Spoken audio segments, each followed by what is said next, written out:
अस्सलाम वालेकुम। मैं हूं डॉक्टर अहमद हसन और आप देख रहे हैं द स्टडी मेट, जहां हम आपकी एफसीपीएस और दीगर मेडिकल इम्तिहानात की तैयारी को आसान बना रहे हैं। हम कई सालों से एफसीपीएस और दीगर मेडिकल इम्तिहानात की तैयारी में मदद फराहम कर रहे हैं और हमारे पेड कोर्सेज ने बेशुमार डॉक्टर्स की कामयाबी में अहम किरदार अदा किया है। हम अपनी कुछ इंतहाई अहम पेड कोर्सेज को बिल्कुल मुफ्त फराहम कर रहे हैं ताकि हर तालिब इल्म को मेयारी तालीम का यकसा मौका मिले। ये इल्म सबका हक है और स्टडी मेट आपके साथ है। लेकिन याद रखें, अगर आपने अभी तक हमारा चैनल सब्सक्राइब नहीं किया तो फौरन करें ताकि आपको हमारी तमाम नई वीडियोस बर वक्त मिलती रहें। और हाँ, बेल आइकन दबाएं ताकि किसी भी लेक्चर की अपडेट आपसे मिस ना हो। चलें, आज के लेक्चर का आगाज करते हैं। Supply of different parts of brain, brainstem, medulla and pons। ये बहुत इंपॉर्टेंट चीज़ है जो आपको पता होना चाहिए। इसी के बेस पे आपने लीजन्स याद करनी है, कौन सी लीजन होती है, कौन सी आर्टरी ब्लॉक होती है, तो क्या चीज़ जो है वो नहीं होगी, क्या चीज़ लूज होगी, कौन सा सिंड्रोम होगा। तो उसकी जो बेसिस है वो ये एक लेक्चर है जो ब्लड सप्लाई का है। अगर आपको ये ब्लड सप्लाई आती है तो आप खुद ही डिराइव कर सकते हैं बगैर किसी रूट लर्निंग के। अगर आपको ये ब्लड सप्लाई आती है सही तरीके से, तो इसका बड़ा एक इजी सा तरीका है। मैं आपको पहले समझाता हूँ कि किस तरह इसको याद करना है, और फिर पहले आप अपने इस लेक्चर को स्ट्रेंथन करें इससे पहले कि आप आगे किसी और लीजन्स की तरफ जाएं। एक बहुत बेसिक सी डायग्राम मैं बनाऊंगा जो आपको समझ आनी चाहिए। देखिए, सबसे पहले दो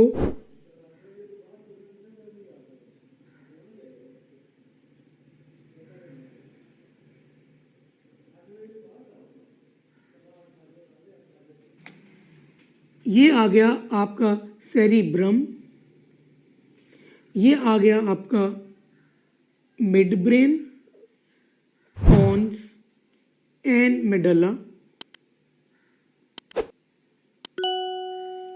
और नीचे आ गई आपकी स्पाइनल कॉर्ड। ये तो एक ओवरऑल एस्पेक्ट हो गया, डिवीजन हो गई जो आपको सीएनएस की पता होनी चाहिए। अब इसकी ब्लड सप्लाई निहायत इम्पॉर्टेंट है। उसको याद करने का तरीका ये है कि आपको याद होना चाहिए कि पोंटोमेडुलरी जंक्शन पे यहाँ पे आगे आर्टरीज जुड़ रही हैं, ये वर्टिब्रल आर्टरीज आ रही हैं और पोंटोमेडुलरी जंक्शन पे जुड़ रही हैं। कौन सी हैं ये आर्टरीज? वर्टिब्रल। और ये जुड़ के ऊपर की तरफ बना देती हैं बेसिलर आर्टरी, और नीचे की तरफ ये जुड़ के बना देती हैं एंटीरियर स्पाइनल आर्टरी। अब इंपॉर्टेंट चीज़ क्या है कि जो आपकी वर्टिब्रल आर्टरीज हैं वो देती हैं यहाँ पे पोस्टीरियर इंफीरियर सेरिबेलर आर्टरी, जो कि सप्लाई करेगा लेटरल मेडुला को। बेसिलर आर्टरी जो बनी वो यहाँ पे देती है एंटीरियर इंफीरियर सेरिबेलर आर्टरी, जो सप्लाई करेगी लेटरल पॉन्स को। और यहाँ पे बेसिलर आर्टरी देती है आपकी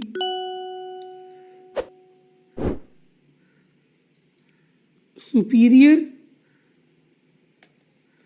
सेरिबेलर आर्टरी, जो सप्लाई करेगी लेटरल मेडुला को। जब आती है बारी मीडियल को सप्लाई करने की, तो आप ये देख सकते हैं कि बेसिलर आर्टरी यहाँ पे दे देती है आपकी पोंटाइन ब्रांचेस, जो सप्लाई कर रही हैं मीडियल पॉन्स को।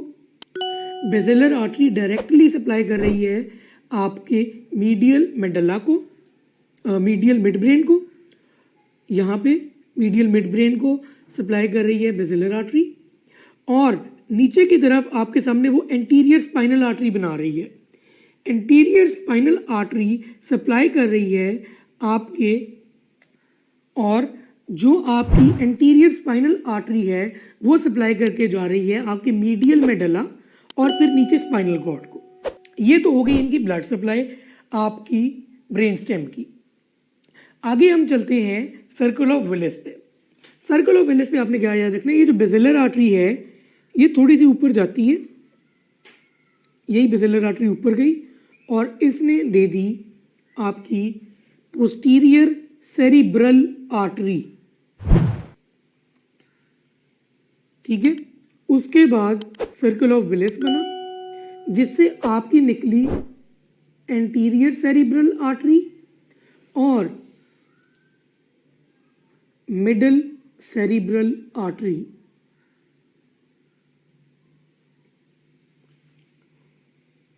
अब एंटीरियर सेरिब्रल आर्टरी 7 ब्रांचेस दे देती है जिसे हम कहते हैं Heubner artery, HUEBNER, Heubner artery. वो सप्लाई कर रही होती है to the anterior limb and a part of genu of the internal capsule. और मिडल सेरिब्रल आर्टरी दे रही होती है लेंटिकुलोस्ट्राइड ब्रांचेस जो सप्लाई कर रही होती हैं आपके इंटरनल कैप्सूल को। एक दो बातें और जो आपको पता होनी चाहिए वो ये है कि जो न्यूक्लियाई हैं वो कौन से कहाँ पड़े हुए हैं, उसी लिहाज से आपके सिंड्रोम्स की जो मेजर फीचर्स हैं वो आप पहचान सकेंगे। वो कैसे याद रखना है कि 3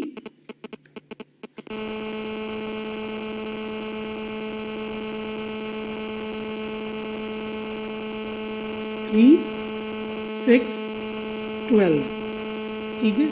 उसके बाद 3 के बाद आता है 4, ठीक है। 6 यहाँ पे आ गया तो 5 7 एंड 8 यहाँ पे आ जाएगा, ठीक है। पीछे बच गया 9 10 11, ठीक है। तो आपने इस तरह याद रखना 9 10 11 और 11 डायरेक्टली स्पाइनल कॉर्ड में भी होता है। अब ये आपकी है बात कि जो क्रेनियल नर्व 3 का न्यूक्लियस है वो है सेंट्रल मिड ब्रेन में, तो मीडियल मिड ब्रेन जिसको कहते हैं। तो अगर मीडियल मिड ब्रेन की बेसिलर आर्टरी डैमेज हो रही है तो क्रेनियल नर्व 3 के फंक्शंस जाएंगे। इसी तरह अगर बेसिलर आर्टरी डैमेज हो रही है पॉन्स के लेवल पे, ठीक है, तो फिर कौन से क्रेनियल नर्व 6 के फंक्शंस जाएंगे। इसी तरह फिर क्रेनियल नर्व 12 के जाएंगे अगर एंटीरियर स्पाइनल आर्टरी जा रही है मीडियल मेडुला में। अब ये अगर आपको अच्छे तरीके से याद है कि न्यूक्लियाई कहाँ पड़े हैं, किस तरह ब्लड सप्लाई हो रही है, तो आप एक अच्छी शेप में हैं सिंड्रोम्स करने के लिए। अब थोड़ी सी डिटेल पे चलते हैं कि जो आपकी आर्टरीज बाकी हैं PCA, ACA, MCA, ये कहाँ कहाँ सप्लाई कर रही हैं। अब सबसे पहले हम चलते हैं anterior cerebral artery. Anterior cerebral artery किधर किधर सप्लाई कर रही है। Anterior cerebral artery basically supply कर रही है आपके कॉर्टेक्स के उस हिस्से को जो कंट्रोल कर रहा है लोअर लिम्ब को और पेल्विस को, साथ ही साथ कॉर्पस कैलोजम को और anterior limb of internal capsule को बाय द वेबनर ब्रांच। तो एंटीरियर सेरिब्रल आर्टरी में अगर कोई भी लीजन होती है तो जाहिर बात है एक तो आपको लोअर लिम्ब जाएगा, पेल्विस जाएगा, साथ कॉर्पस कैलोजम जाएगा तो एप्रेक्सिया हो जाएगा, मतलब कि इंसान वो मूवमेंट करना चाहेगा लेकिन कर नहीं सकेगा, और साथ ही साथ anterior limb of internal capsule को सप्लाई कर रही है। तो एंटीरियर सेरिब्रल आर्टरी तो इन चीज़ों को सप्लाई कर रही है। तो इसमें अगर आप लोअर लिम्ब एक मेजर चीज़ याद रखते हैं तो आप कभी गलती नहीं करेंगे, लोअर लिम्ब, ठीक है। फिर हम चलते हैं मिडल सेरिब्रल आर्टरी की तरफ। अब मिडल सेरिब्रल आर्टरी मैंने आपको बताया था कि M से याद रख लें, मिडल सेरिब्रल से मुंह याद रख लें, मतलब कि मिडल सेरिब्रल आर्टरी ने उन एरियाज को सप्लाई करना है जो कि आपके मुंह से रिलेटेड है, जिसमें सबसे पहले तो आपका मतलब कि टेम्पोरल लोब आ जाता है, फ्रंटल लोब आ जाता है। टेम्पोरल लोब में जो बेसिक, अगर वो फर्ज करें कि डोमिनेंट हेमिस्फीयर में कर रहा है ना, ठीक है, तो टेम्पोरल लोब में आता है वर्निकीज एरिया, जिसकी वजह से आपको जो एफेजिया होगा उसको वर्निकीज एफेजिया कहेंगे, और W से ही याद रखना है कि वर्डी एफेजिया होगा, मतलब कि बंदा बहुत ज़्यादा बोल रहा होगा लेकिन उसको पता नहीं होगा कि वो क्या बोल रहा है। फिर आता है फ्रंटल लोब। फ्रंटल लोब में मिडल सेरिब्रल आर्टरी सप्लाई करेगी डोमिनेंट हेमिस्फीयर में ब्रोकाज एरिया को, ठीक है। एक वर्निकीज एरिया आ गया, एक ब्रोकाज एरिया आ गया। अब ब्रोकाज एरिया जो है वो फ्रंटल लोब में है और ब्रोका एरिया अगर डैमेज होता है तो उसकी वजह से ब्रोकन स्पीच होगी, मतलब कि इंसान बोलना चाह रहा होगा, उसको पता होगा कि वो क्या बोलना चाहता है, लेकिन उसकी ब्रोकन स्पीच होगी, वो बोल नहीं पा रहा होगा।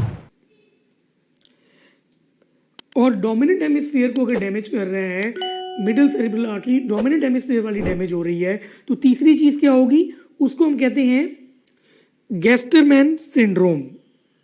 गैस्टरमैन सिंड्रोम क्या होता है? गैस्टरमैन सिंड्रोम में एक एरिया होता है आपका एंगुलर गायरस, जिसको एरिया 39 भी कहते हैं। अगर एंगुलर गायरस जो है वो डैमेज हो जाता है तो उसकी वजह से इंसान जो है, जो रिटन लैंग्वेज होती है उसको कॉम्प्रिहेंड नहीं कर सकता, उसको समझ नहीं सकता, उसको कहते हैं एलेक्सिया। समझ नहीं सकता जो लिखा हुआ है और फिर लिख भी नहीं सकता, उसको हम कहते थे एग्राफिया। तो ये बहुत इंपॉर्टेंट है गैस्टरमैन सिंड्रोम। मतलब कि डोमिनेंट हेमिस्फीयर की अगर मिडिल सेरेब्रल आर्टरी जाती है तो ये तीन चीजें बहुत इंपॉर्टेंट है, Wernicke's area, Broca's area and गैस्टरमैन सिंड्रोम। ये तीन चीजें जो हैं ये आपकी डैमेज होंगी अगर डोमिनेंट हेमिस्फीयर की मिडिल सेरेब्रल आर्टरी जा रही है। अगर मिडिल सेरेब्रल आर्टरी जाती है of the non dominant hemisphere तो उसमें जो चीज होगी वो होगी hemi neglect, hemi neglect syndrome. अब हेमी निग्लेक्ट क्या होता है? हेमी निग्लेक्ट होता है agnosia of the contralateral side of the world. मतलब कि फॉर एग्जांपल एक बंदे को पता ही नहीं होता कि उसकी दूसरी साइड मौजूद भी है कि नहीं। एक साइड की वो अगर शेव कर रहा है, अपने पूरे चेहरे की शेव कर रहा है, तो वो एक साइड की शेव करके दूसरी साइड छोड़ देगा, उसको पता ही नहीं होगा, वो समझेगा कि मैं कर चुका हूं, है ही नहीं उसकी वो साइड, उसको ये फीलिंग ही नहीं आएगी कि उसकी वो साइड एग्जिस्ट करती है। तो ये है हेमी निग्लेक्ट। अब ये हो गई आपकी मिडिल सेरिब्रल आर्टरी की ब्लड सप्लाई और 7 सिंड्रोम्स का ओवरव्यू। तीसरी चीज जो मिडिल सेरिब्रल आर्टरी सप्लाई कर रही है ये आप देख सकते हैं, ये क्या है? लेंटिकुलोस्ट्राइएट वेसल्स जो सप्लाई कर रही है इंटरनल कैप्सूल को। इंटरनल कैप्सूल भी बाकी जो रह गया, जो एंटीरियर सेरिब्रल आर्टरी से सप्लाई नहीं हुआ, बाकी सारा इंटरनल कैप्सूल सप्लाई होगा बाय मिडिल सेरिब्रल आर्टरी, जिसमें आपका आ जाता है पोस्टीरियर लिम्ब, ठीक है, पार्ट ऑफ जीनू और पार्ट ऑफ एंटीरियर लिम्ब। ये तीनों चीजें सप्लाई होंगी आपकी from the middle cerebral artery, जिसकी लेंटिकुलोस्ट्राइएट वेसल्स हैं। अब इंटरनल कैप्सूल के जो पोस्टीरियर लिम्ब और जीनू हैं उसमें जो फाइबर्स होते हैं वो आपको पता होने चाहिए। ये डिटेल में आपको बताऊंगा जब इंटरनल कैप्सूल का लेक्चर में आगे डिटेल में पढ़ाऊंगा, लेकिन अगर आपने थोड़ा सा इसका आइडिया रखना है तो आप ये रख सकते हैं कि जो इंटरनल कैप्सूल में मेजर फाइबर्स हैं जो लेंटिकुलोस्ट्राइएट की वजह से डैमेज हो रहे हैं ना, वो हैं कॉर्टिको बल्बर ट्रैक्ट के, कॉर्टिको बल्बर ट्रैक्ट, उसके मेन फाइबर्स हैं जो डैमेज हो रहे हैं। और कॉर्टिको बल्बर ट्रैक्ट जो है वो बेसिकली जोड़ रहा होता है primary motor cortex of the frontal lobe को via corona radiata and genu of the internal capsule with the midbrain. Midbrain के साथ अल्टीमेटली बेसिकली कॉर्टेक्स को मिड ब्रेन के साथ जोड़ रहा है, और मिड ब्रेन में आगे जाके वो बना देते हैं सेरिब्रल पेडंकल्स। और कॉर्टिको बल्बर ट्रैक्ट जो है वो बेसिकली कंट्रोल कर रहा होता है muscles of face, head and neck. इसलिए मैंने आपको कहा था कि आपने मिडिल सेरिब्रल आर्टरी को मुंह से याद रखना है कि आपका एफेजिया वगैरह भी मुंह में ही है, हेमी निग्लेक्ट भी आपने इसी तरह याद रखना है कि वो शेव एक साइड पे कर लेगा। गैस्टरमैन सिंड्रोम भी उसकी सोचने समझने की सलाहियत चली जाती है, जो वो लिखी हुई चीज होती है उसकी, ना वो लिखा हुआ पढ़ सकता है सही तरीके से, अंडरस्टैंड कर सकता है, और ना वो लिख सकता है। और कॉर्टिको बल्बर ट्रैक्ट से आपको याद रह जाएगा कि उसके बेसिकली जो मसल्स हैं मुंह के, फेस, हेड और नेक के, वो डैमेज हो रहे हैं, तो वो पैरालाइज होंगे। तो ये तो एक बहुत ही ओवरव्यू है जो मैं आपको दे रहा हूँ एमसीए और एसीए का। अब चलते हैं पीसीए की तरफ, जो पोस्टीरियर सेरिब्रल आर्टरी है। अब पोस्टीरियर सेरिब्रल आर्टरी जो आपने याद रखना है किस किस चीज़ को सप्लाई करती है तो ये बहुत मशहूर चीज़ कि पोस्टीरियर सेरिब्रल आर्टरी ने सप्लाई करना है ऑक्सीपिटल लोब को और विजुअल एरिया को। लेकिन बाकी चीज़ें जो आपने याद रखनी है ना वो ये है कि ये थोड़ा सा मिड ब्रेन को भी सप्लाई करती है, स्प्लीनियम को सप्लाई करती है, थैलेमस को सप्लाई करती है और लोअर टेम्पोरल लोब को। लेकिन जो पूछा जाता है ज़्यादा वो ऑक्सीपिटल लोब का ही है। ऑक्सीपिटल लोब किस लिए होता है आपको ये अच्छी तरह पता है कि ऑक्सीपिटल लोब होता है विजन के लिए। तो फिर ऑक्सीपिटल लोब अगर पीसीए डैमेज होती है तो अल्टीमेटली होमोनिमस हेमिएनोपिया होता है of the contralateral visual field with macular sparing. ये बहुत इंपॉर्टेंट चीज़ है कि पीसीए में मैक्यूला जो है वो स्पेयर हो जाता है। और मैक्यूला स्पेयर क्यों होता है? क्योंकि जो मैक्यूला है वो सप्लाई हो रहा होता है बोथ पोस्टीरियर सेरिब्रल और मिडल सेरिब्रल आर्टरी। तो अगर पोस्टीरियर सेरिब्रल आर्टरी आपकी ब्लॉक हो भी जाती है, उसकी ब्लड सप्लाई रुक भी जाती है मैक्यूला की तरफ, तो मिडल सेरिब्रल आर्टरी तो रहती है ना। तो इसीलिए अगर सिर्फ पोस्टीरियर सेरिब्रल आर्टरी जाती है तो आपकी मिडल सेरिब्रल आर्टरी उसको सप्लाई करती रहती है और मैक्यूला जो है वो बचा रहता है। तो इसीलिए अल्टीमेटली आपका जो vision in the centre of the visual field है वो रहता ही रहता है। तो पीसीए को आप सिर्फ और सिर्फ इससे याद रख सकते हैं कि विजन की आर्टरी है। अब हम चलते हैं थोड़ी सी ब्रेन स्टेम की डिटेल्स में, ऊपर से जो आपको आनी चाहिए। डिटेल्स में आपको आगे अगले लेक्चर्स में करवाऊंगा भी, लेकिन ये अगर आप लेक्चर अच्छी तरह सुन लेंगे तो आगे आपको इश्यूज नहीं होंगे। अब ब्रेन स्टेम पे आते हैं तो सबसे पहले आता है आपका मिड ब्रेन। मिड ब्रेन में सबसे पहले आपको नजर आ गया सीधा ही कि एक बेसिलर आर्टरी है जो सप्लाई कर रही है मीडियल मिड ब्रेन को, और एक है superior cerebral artery, superior cerebellar artery. Superior cerebellar artery supply कर रही है lateral part of mid brain को। अब आप देख सकते हैं कि इसको याद रखने का तरीका क्या है। मिड ब्रेन के सेंटर में कौन सा न्यूक्लियस पड़ा है? क्रेनियल नर्व कौन सी? 3 का। और साइड पे कौन सा पड़ा हुआ है न्यूक्लियस जो लेटरली है? वो किसका? क्रेनियल नर्व 4 का। अगर सेंट्रल मिड ब्रेन या मीडियल मिड ब्रेन में मसला होगा तो क्या मसला होगा? Cranial nerve 3 उड़ेगी। अब क्रेनियल नर्व 3 है कौन सी? तो क्रेनियल नर्व 3 है ऑक्यूलोमोटर नर्व। अब ऑक्यूलोमोटर नर्व अगर जाती है, आपको पता है ऑक्यूलोमोटर नर्व सप्लाई कर रही होती है आपके एक्स्ट्रा ऑक्यूलर आई मसल्स को। वो जो निमोनिक था LR6SO4O3, ऑक्यूलोमोटर नर्व गई। ऑक्यूलोमोटर नर्व जब जाती है तो उसकी वजह से आपको ये पता है कि लेटरल रेक्टस और सुपीरियर ऑब्लिक के अलावा सारे एक्स्ट्रा ऑक्यूलर मसल्स आपके उड़ गए। उसकी वजह से आपकी जो आई है वो डाउन एंड आउट हो जाएगी, डाउन एंड आउट ऑक्यूलोमोटर में। इसके अलावा ऑक्यूलोमोटर नर्व एक प्यूपिलरी रिफ्लेक्स कंट्रोल कर रही होती है, तो एक तो प्यूपिलरी रिफ्लेक्स भी आपका उड़ जाएगा। तो ये दो मेन चीज़ें हैं जो आपको मिलेगी मीडियल ब्रेन स्टेम सिंड्रोम में, मीडियल मिड ब्रेन सिंड्रोम में। इसको हम लोग दूसरा नाम देते हैं वेबर सिंड्रोम। फिर हम चलते हैं लेटरल मिड ब्रेन के लेटरली। उधर कौन सी नर्व पड़ी हुई है आपके सामने? 4th nerve. अब 4th क्रेनियल नर्व जो है वो किसको सप्लाई कर रही है? SO4LR6O3। तो 4th नर्व सप्लाई कर रही है सुपीरियर ऑब्लिक को। तो जो आपकी आई होती है वो अपवर्ड मूव कर जाती है बाकी मसल्स, एक्स्ट्रा ऑक्यूलर मसल्स की पुल की वजह से। ठीक है, तो ये हो गए आपके मिड ब्रेन के जो मेन सिंड्रोम्स है जो आपको पता होने चाहिए ऊपर से। अब चलते हैं नीचे चलते हैं पॉन्स पे। पॉन्स पे भी इसी तरह दो हैं आपके पास, एक मीडियल है एक लेटरल है। अब मीडियल में आपको क्या नजर आ रहा है? 6th क्रेनियल नर्व का न्यूक्लियस है, और अब वो सप्लाई किससे हो रहा है? By the basilar artery. अब जब क्रेनियल नर्व 6 डैमेज होगी तो इस केस में वही वाली बात LR6SO4O3, मतलब कि लेटरल रेक्टस जो है वो सप्लाई हो रहा है क्रेनियल नर्व 6 से। तो इस केस में जब क्रेनियल नर्व 6 डैमेज हो जाएगी तो आपकी आंख जो है वो एबडक्ट नहीं कर सकेगी, मीडियली डायरेक्टेड आई होगी, दैट कैन नॉट एबडक्ट, बाहर की तरफ नहीं जा सकेगी क्योंकि आपका लेटरल रेक्टस जो है वो वीक हो गया, पैरालाइज हो गया।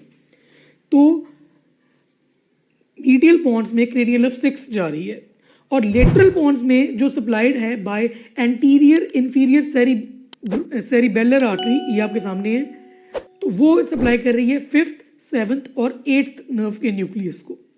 अब आपको पता है कि 5th, 7th और 8th नर्व कौन सी है। 5th आ जाती है आपके पास ट्राइजेमिनल नर्व, जो कर रही है सप्लाई आपकी बेसिकली मैस्टिकेशन को और फेशियल सेंसेशंस को, और साथ ही साथ सोमेटो सेंसेशन कर रही है from the anterior 2/3 of the tongue. ठीक है। 7th आपके पास आ जाती है फेशियल नर्व। फेशियल नर्व जो है वो आपको अच्छी तरह पता है कि फेशियल नर्व लैक्रिमेशन भी करवा रही है, सेलिवेशन भी करवा रही है, आईलिड की क्लोजिंग भी करवा रही है। ठीक है, तो बेसिकली ये सारे फेशियल नर्व के फंक्शंस हैं, और साथ ही साथ वो स्टेपीडियस को भी सप्लाई कर रही है, जिसकी वजह से आपकी ऑडिटरी वॉल्यूम मॉड्यूलेशन हो रही है। और फिर आ जाती है 8th क्रेनियल नर्व, जो कि वेस्टिबुलो कॉक्लियर, जो कि है आपकी nerve for hearing and balance. जब ये तीनों नर्व डैमेज होंगी तो फिर ऑब्वियसली आपके ये वाले सारे फंक्शंस चले जाएंगे, मतलब कि आपकी पैरालिसिस हो जाएगा फेस का, लैक्रिमेशन कम हो जाएगी, सेलिवेशन कम हो जाएगी, टेस्ट सेंसेशन कैरी कम हो जाएगी only from the anterior 2/3 of the tongue. ठीक है, साथ ही साथ आपको क्योंकि आपकी वेस्टिबुलो कॉक्लियर भी जा रही है तो वॉमिटिंग शुरू हो जाएगी, वर्टाइगो शुरू हो जाएगी, निस्टैग्मस शुरू हो जाएगी। ये तो कॉमन सेंस है ना, ये आपको अच्छी तरह समझ लग रही है इन चीज़ों की। तो बेसिकली जब इनके सारे फंक्शंस गए तो बेसिकली इसका मतलब है कि एंटीरियर इंफीरियर सेरिबेलर आर्टरी गई है, और इसको हम लोग कह देते हैं, इसका नाम भी है सिंड्रोम का, पूछा नहीं गया आज तक लेकिन याद रख लें तो एक एक्स्ट्रा पॉइंट है, शायद पूछ लें। उसको कहते हैं हम Marie Foix syndrome, Marie Foix syndrome. और इसी तरह जो आ जाता है आपका मीडियल पोंटाइन सिंड्रोम, उसका जो नाम है वो है फॉविल्स सिंड्रोम। अब हम चलते हैं मेडुला पे। मेडुला भी इसी तरह है। अब अगर मीडियल मेडुला का मसला होता है, मीडियल मेडुला का मसला हो रहा है तो उसमें कौन सी क्रेनियल नर्व जा रही है, कॉमन सेंस है, क्रेनियल नर्व 12 आपके सामने पड़ी हुई है। अब क्रेनियल नर्व 12 जो है वो है हमारी हाइपोग्लॉसल नर्व, जो कि टंग की मूवमेंट को कंट्रोल कर रही है। तो फिर अगर पोस्टीरियर इंफीरियर सेरिबेलर आर्टरी जा रही है, इसका मतलब है कि तो फिर अगर आपकी एंटीरियर स्पाइनल आर्टरी जा रही है जो कि सप्लाई कर रही है आपकी मीडियल मेडुला को, तो क्रेनियल नर्व कौन सी उड़ेगी, क्रेनियल नर्व 12 उड़ेगी। अब क्रेनियल नर्व 12 आपको मैंने बता चुका हूं कि वो है hypoglossal nerve. Hypoglossal nerve control कर रही है टंग की मूवमेंट को।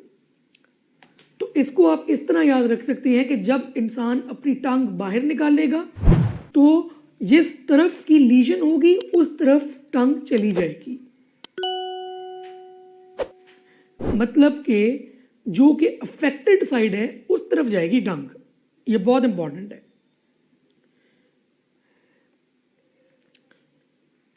तो ये आ गया आपका मीडियल मेडुलरी सिंड्रोम। साथ इसमें कॉन्ट्रालैटरल पैरालिसिस होगा अपर और लोअर लिम्स का, और बाकी टंग वाला मैं आपको बता चुका हूं। अब हम चलते हैं लेटरल मेडुलरी सिंड्रोम पे, जो ये है। अब लेटरल मेडुलरी सिंड्रोम का जो दूसरा नाम है जो कि बहुत मशहूर है वो है वॉलनबर्ग सिंड्रोम। Wallenberg syndrome. अब जो वॉलनबर्ग सिंड्रोम है उसमें आपको क्या नजर आ रहा है कि क्रेनियल नर्व्स कौन सी जा रही है, 9, 10 और 11। अब आपको पता है कि क्रेनियल नर्व 9 है ग्लॉसोफेरेंजियल, 10 है वेगस और 11th है एक्सेसरी नर्व। एक्सेसरी से ही शुरू करते हैं। एक्सेसरी नर्व आपको पता है कि श्रगिंग ऑफ शोल्डर्स के लिए काम आती है। तो जब एक्सेसरी नर्व डैमेज होगी तो आपकी शोल्डर श्रगिंग कम हो जाएगी और हेड टर्निंग कम हो जाएगी, क्योंकि इसने स्टर्नोक्लीडोमास्टॉइड और ट्रेपीजियस को सप्लाई करने। अब आते हैं क्रेनियल नर्व 10 की तरफ। क्रेनियल नर्व 10 जो है वो कौन सी है आपकी, वेगस नर्व। वेगस नर्व जो है वो टेस्ट कैरी कर रही है फ्रॉम द सुप्राग्लॉटिक रीजन, साथ स्वॉलोइंग में काम दे रही है, साथ यूवुला को सप्लाई कर रही है। अगर आपको और साथ कफ करवा रही है, ये 4 फंक्शंस अगर आपको वेगस के याद है ना, तो इससे भी आप पिक कर सकते हैं कि यूवुला जो है वो जो हेल्दी साइड की तरफ डेविएट हुआ होगा, एक चीज़। साथ टेस्ट सेंसेशंस खत्म हो जाएंगी, डिस्फेजिया हो जाएगा, स्वॉलिंग में इशू होगा, होर्सनेस हो जाएगी, वोकल कॉर्ड की पैरालिसिस की तरफ चला जाएगा, गैग रिफ्लेक्स कम हो जाएगा। वेगस डायरेक्टली सप्लाई कर रही है उसे, आपको ये पता है। तो ये बेसिकली आपका वॉलनबर्ग सिंड्रोम है। आखिरी एक चीज जो रह गई है इस डायग्राम में वो क्या है, एंटीरियर स्पाइनल आर्टरी, जो कि जा रही है स्पाइनल कॉर्ड की तरफ और वर्टिब्रल आर्टरी से मिलके बन रही है। तो जब एंटीरियर स्पाइनल आर्टरी डैमेज होती है, जो स्पाइनल कॉर्ड की तरफ जा रही है वो वाली, तो उसकी वजह से जो आपका anterior 2/3 of the spinal cord होता है ना, वो डैमेज हो रहा है, जिसकी वजह से आपके कॉर्टिकोस्पाइनल ट्रैक्ट्स डैमेज हो रहे हैं जो डिसेंडिंग है, और असेंडिंग स्पाइनोथैलेमिक ट्रैक्ट डैमेज हो रहा है। तो इसकी वजह से loss of motor function, loss of pain temperature और हाइपोटेंशन, ये 3 चीजें हो जाती हैं। मतलब कि ऊपर हुई तो उसने डैमेज किया आपके मीडियल मेडुला को, और नीचे हुई तो उसने डैमेज किया आपके anterior 2/3 of the spinal cord को। तो ये तो ओवरऑल ओवरव्यू है सब सिंड्रोम्स का जो आपको पता होना चाहिए। अब इसको डिटेल में भी मैं करवाता हूं नेक्स्ट लेक्चर्स में।